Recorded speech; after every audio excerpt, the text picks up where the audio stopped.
Do you sometimes struggle to get good habits in place, particularly around your health, because there's part of you that thinks it's going to be such a long road back?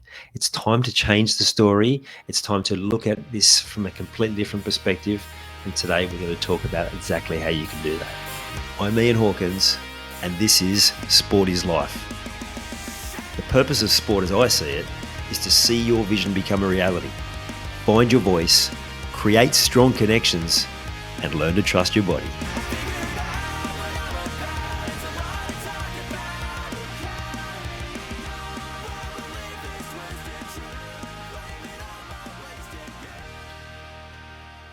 When you want to get yourself back into fitness, back into health, it can feel like it's a long road back.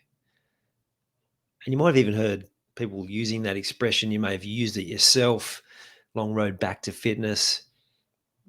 It's a belief that you can decide to take on, or you can decide to do things a different way.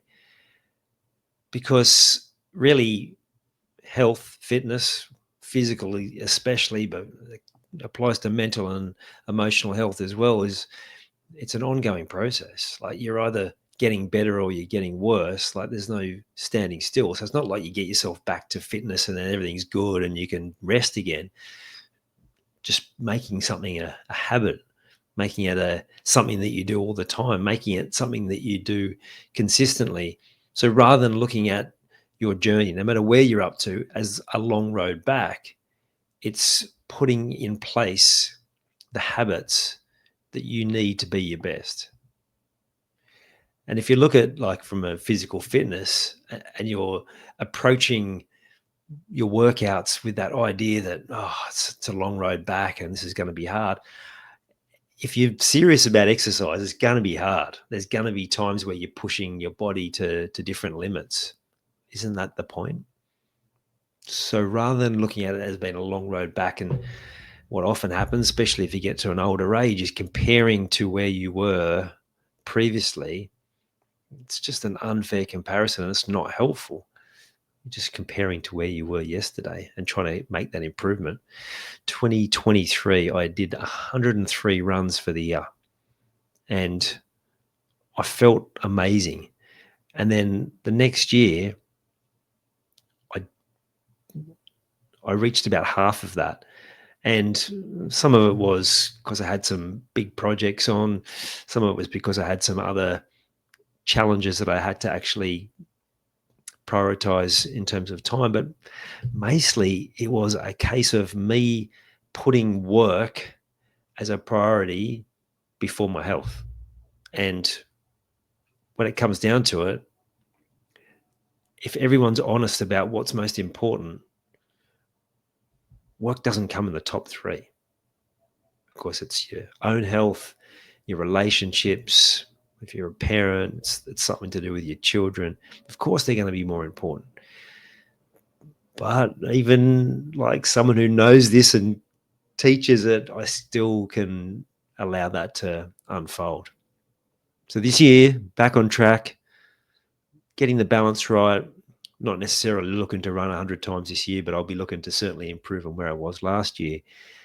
But even the run today, I haven't done I've been doing a lot more slower runs.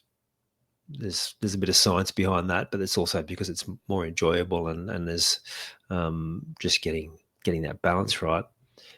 But today I just knew it was one I just needed to push myself and really blow out the cobwebs, and I did that. And as I was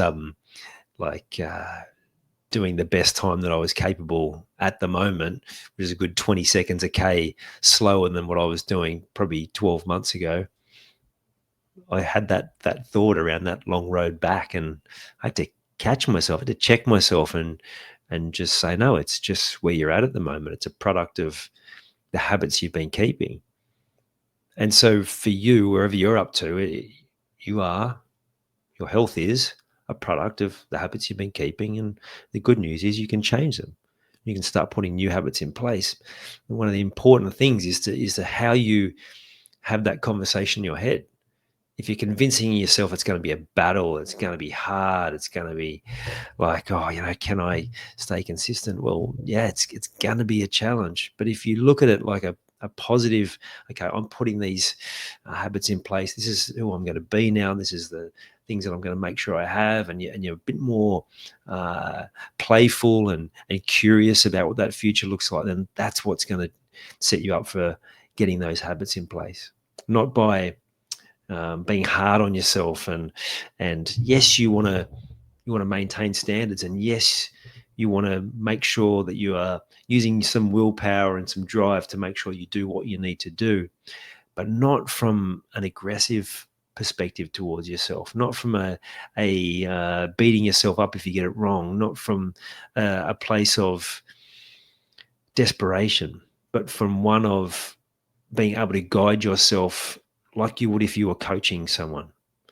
Yes, you push people hard, but you do it from a place of, like, where are they at? What do they need now? What's the next step for them? Too often when we're coaching ourselves, we want to be 0 to 100 in 3.2 seconds instead of looking at it like what it is, which is building habits of a lifetime. So it's not a long road back. It is about you putting in place what you know you need for your unique way of being, because that's what's going to get you there.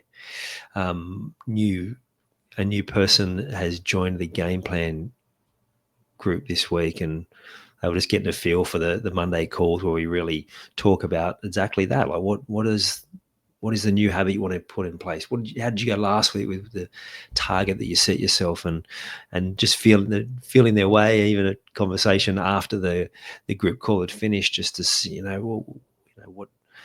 what happened here? What did I set myself? Did I go too hard? All those sorts of things, just enjoying the process of getting into it. But it's exactly what we talked about. Like, what he saw was that there's people in the group there that where they're at the moment, they're like, well, I've just had a pretty rough week. One of them had a small child that's not sleeping well. That sets you back. Another one had a whole lot of stuff go wrong in the work that they do. That happens. So rather than me going, you said you were going to do this in the last week, it's like, okay, cool. Those things aren't unfolded. You can't control those. What's the one thing you need to do to get yourself back on track? And that's how you approach it. You approach it from that perspective. Okay, well, a setback came. That's going to happen. I guarantee you're going to have setbacks. That's life. But it's having this different approach, this more measured approach, this as if you were coaching yourself approach to get yourself back on track quickly. What's going to make you move the furthest, the fastest. So try reframing, changing that story you tell yourself on your journey around building habits, specifically your health, because that's such an important one, but in any area of your life where you're trying to build a habit. Start trying to change the conversation. And if you're like the new person to the group and you like to have some accountability, some structure, then I'll make sure the link to game plan is in the notes. You can jump on, you can have a look at what you'll get from it, the benefits, and if it's something you know you need, then let me know and we'll get you in there. Have an awesome day. I'll speak to you tomorrow.